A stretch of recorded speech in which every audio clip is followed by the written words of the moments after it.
other deck of cards has been surrounded by as much mystery and speculation as the tarot. It's claimed that the pack has extraordinary powers to offer advice and predict the future. And one theory speculates that it was the gypsies who brought the tarot to Europe.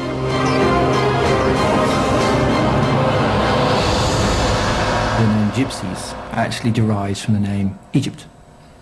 And the gypsies were thought of as a wandering tribe of Egypt, if you like.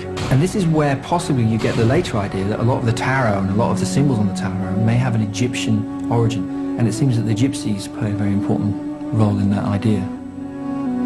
But the earliest surviving tarot dates from about the mid-1400s, after the arrival of ordinary playing cards.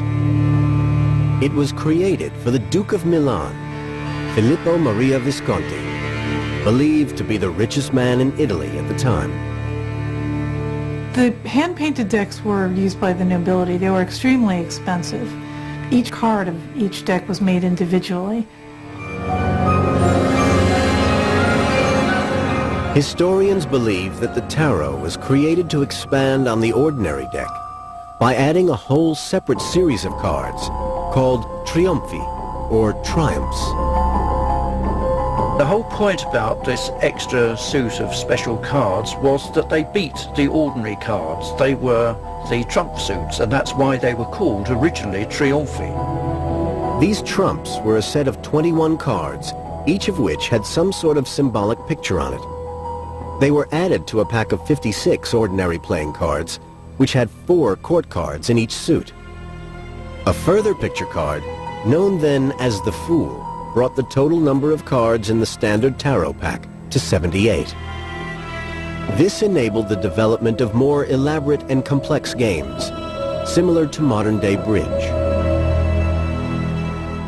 The tarot cards, as we know them, were therefore invented for playing games with, not as many people think, for the occult and for fortune-telling. The tarot's appeal meant it spread as rapidly across Europe as the ordinary playing card. But what made the tarot so different was the striking imagery on the trump cards. There is a symbolism. There is something inside that the designers of the tarot early in the 15th century put. Unfortunately, we've lost the keys to understand it.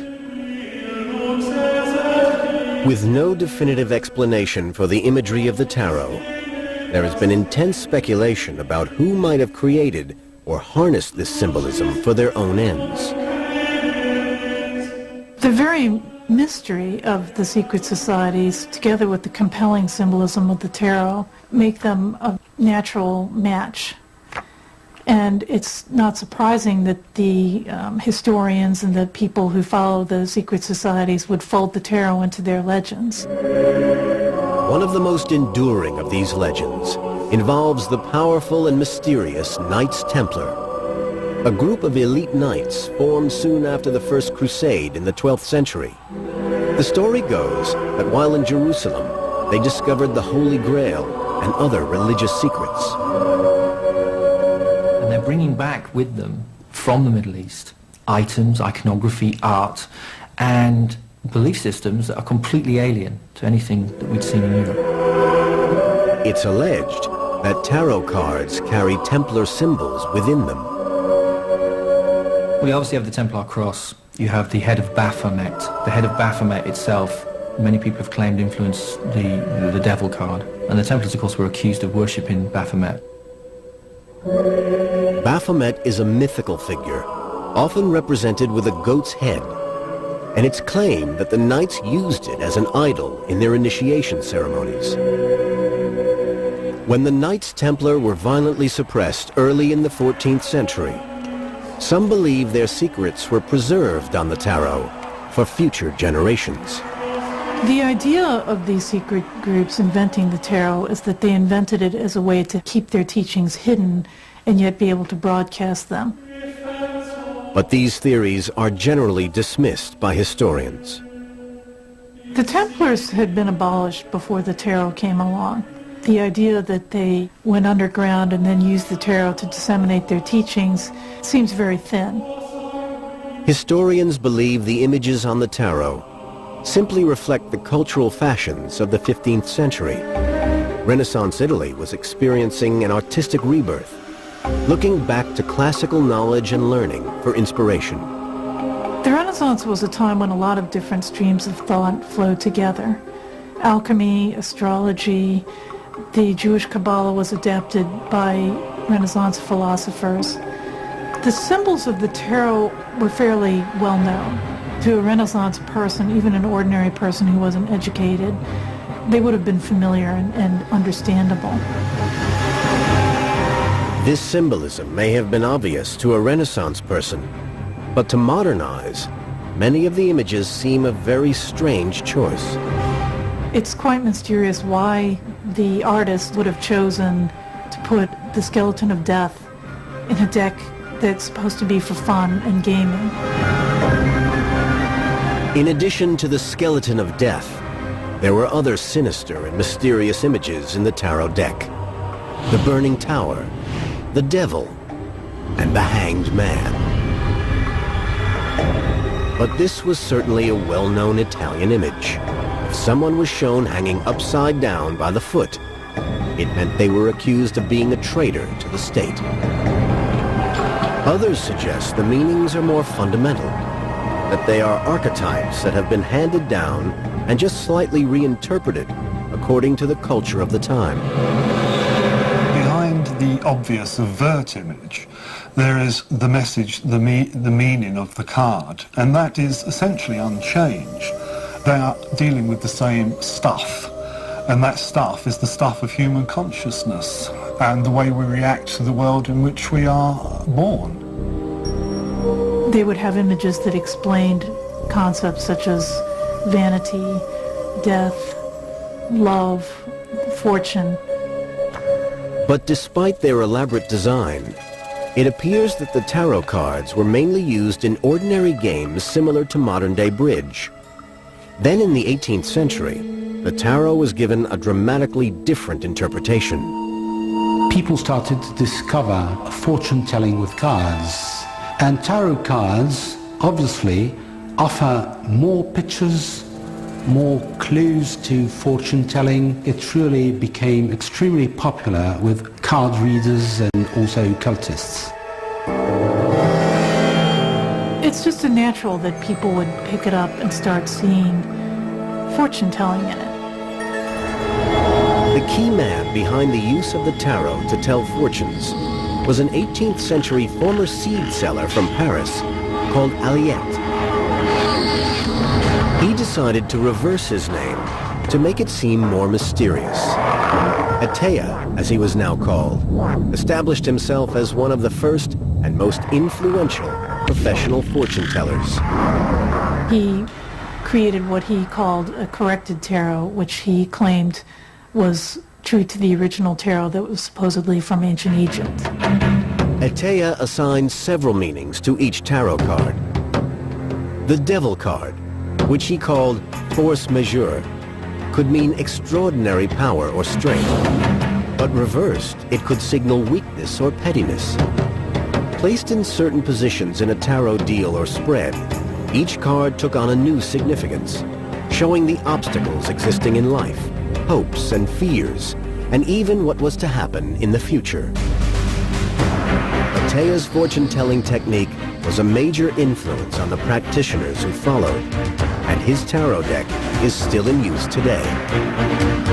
But in many ways, fortune-telling was just the tip of the iceberg.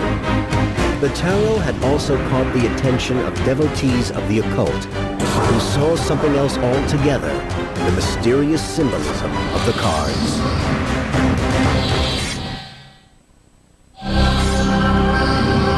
Today, the tarot has a notorious association with the occult and fortune-telling, but its popularity began just as a trick-playing card game. Then in the late 18th century, two scholars in France, Antoine Coeur de Gébelin and the Comte de Melay, tried to read the tarot and understand its symbolism and history.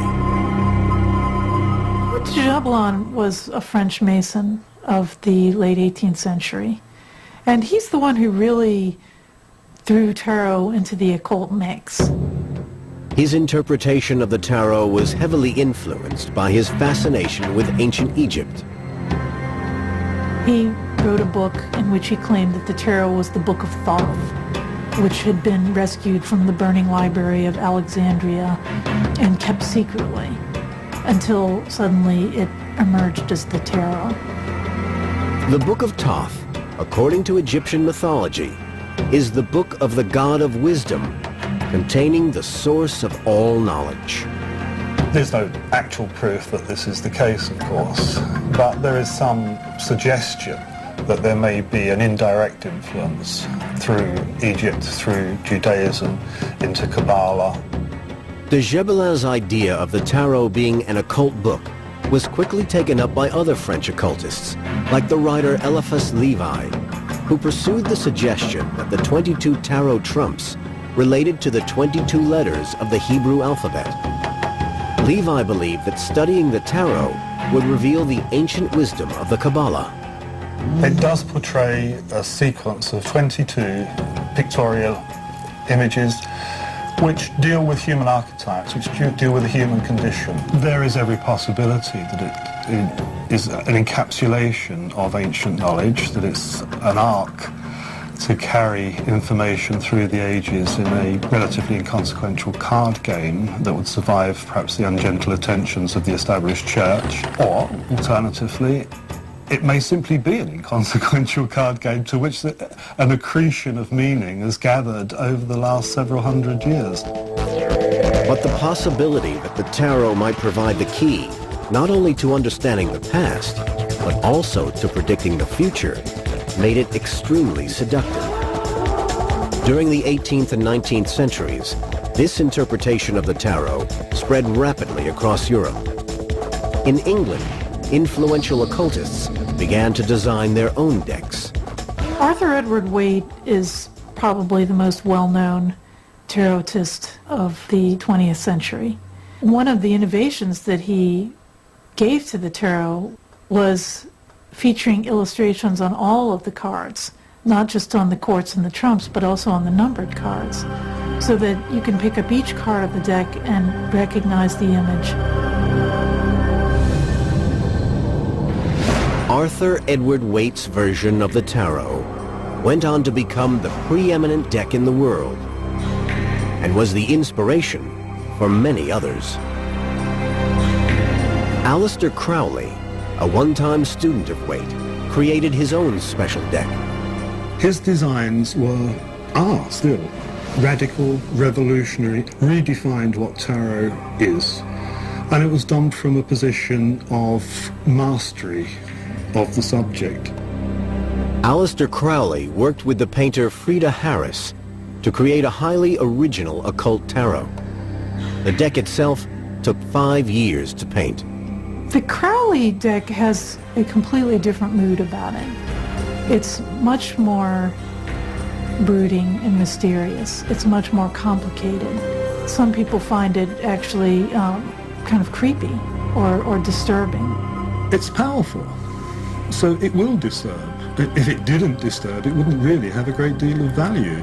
You could say the same thing about filmmaking or pieces of music or pieces of literature. If it doesn't affect you in one way or another, then it's kind of failed in its job, rather. Through 20th century occultists like Waite and Crowley, the tarot became more accessible, attracting a much wider audience.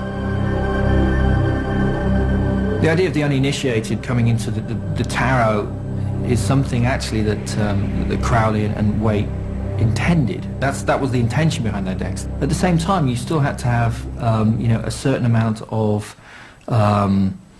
vision, I suppose, in order to see what they actually meant. Today, many different occultists use the tarot as a way to broaden and further the study of their own spiritual traditions. They use them for a variety of different purposes, largely for divination, but often as the meditation aids, means of access to different states of consciousness. Each group will probably have its own very specific ideas on how to use them and its own preferred pack.